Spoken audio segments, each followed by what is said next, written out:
this week on Your Newsroom. As the weather is heating up, more and more Statesboro locals are looking for a pool to go to.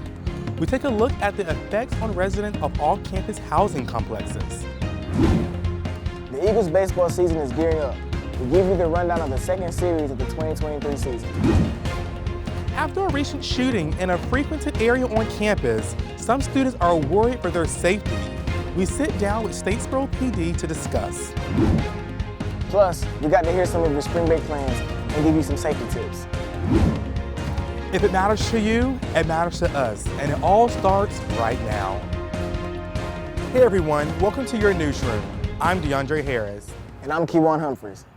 It's getting warmer outside, which means more and more people are going to the pools. But what does that mean for parking for those who live close? The recent rise in temperature here in Statesboro is getting local residents ready for the pool.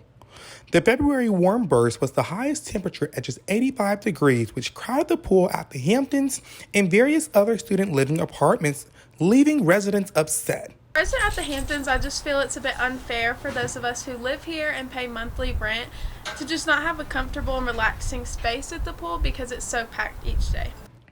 After speaking with a representative from the Hamptons, they informed me that the pool is now open for residents only until further notice. As a resident here at the Hamptons, I'm glad that people are having fun at our pool, but it's just frustrating when you can't find a parking spot where you live. This issue is not just at the Hamptons, but at other different student living housing like Cottage Row, which has since limited their pool only for residents only. Cottage Row has declined to comment on the matter. DeAndre Harris reporting for Your Newsroom. Again, the Hamptons pool has since been limited to just residents until further notice.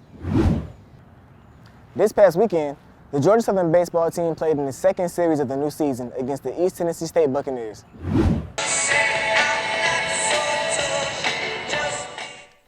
After dropping 2 straight games, the Georgia Southern baseball team looked to get back on track versus the East Tennessee State Buccaneers.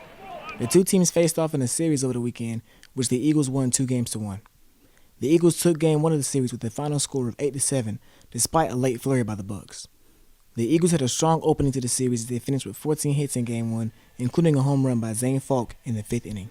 Basically, I just got up there and I was just ready to hit a homer. Not hit a homer, but just ready to hit something hard. And he gave me a good pitch to hit, and it was middle end, so I just put a good swing on and it happened. Coach Hennon was pleased with what he saw from his team after 2 tough games prior to this series. We did a better job tonight on the mound, minimizing the free bases, throwing strikes. The walks hurt us a little bit in the 2 losses previously, so we did a better job. Ty Fisher gave us a strong effort tonight, and we played pretty good defense. The Eagles won Game 2 with a 9-0 shutout and dropped Game 3 10-2. The Eagles' record on the season is now 4-3, with the weekend series versus the University of Central Florida coming up in Orlando, Florida. This is Kewan Humphreys reporting in Statesboro, Your Newsroom. Kewan, tell us more about what's coming up for the Eagles baseball team. Not only do the Eagles have to go down to Orlando this weekend and take on Central Florida, they also have a 2-game series against the University of Georgia in the middle of next week. They have some heavily anticipated games coming up. To keep up with the Georgia Southern baseball team, you can follow the team on Instagram and Twitter at GSathletics_BSB. With the break from the semester just weeks away, we got to hear some of your spring break plans and give you some safety tips. Days are getting longer and sleeves are getting shorter. A telltale sign that spring break is almost here. Here at Georgia Southern, we got to hear some of your plans for the week off. We actually are going together, and our friends coming, and we're going back home, and we're doing like Jekyll Island, same time as Jacksonville. Yeah. I'm going to Tampa with some of my friends for the week. I'm going to Houston to see some of my people. I'm going to catch up on my observation hours and catch up on some homework. I'm going back to spring break so far. I plan on going to Virginia to see my boyfriend and probably go out. No matter what your plans are for spring break, it is always important to stay safe. According to the Virginia Tech Police Department website, they recommend wearing sunscreen and always using a buddy system. Another tip for staying safe for spring break is to make sure that you're hydrated and drinking plenty of water.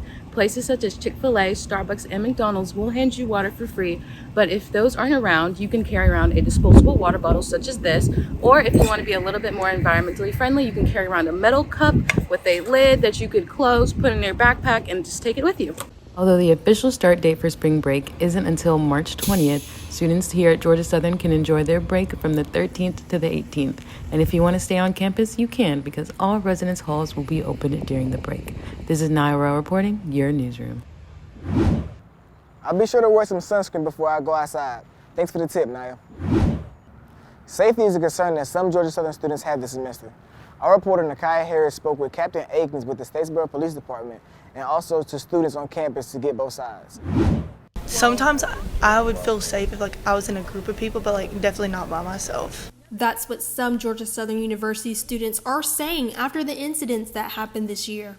One being a shooting near a popular Statesboro bar, Blue Room. The officers responded around 1 o'clock in the morning, and it would have been, early in the early hours of Sunday morning, not this past, but a week ago, to Chandler Road for a report of shots fired. When they arrive on scene, they're looking for injured persons, shell casings, whatever else, and they find the victim in this case, who is actually in a wooded area just right off the roadway on Chandler Road down from the Blue Room. The individual who later died at Memorial had initially fired shots back towards the Blue Room in the direction of the Blue Room, had actually done some damage to a vehicle that was in the parking lot and to the actual building itself. Julia Bostain, a criminal justice major, says she did not know about the shooting until her friend's family member told her. We actually live right by Blue Room. Yeah. We're right there, especially just the time it was. I'm like, that's a college students go there, and I just feel like something should have been said,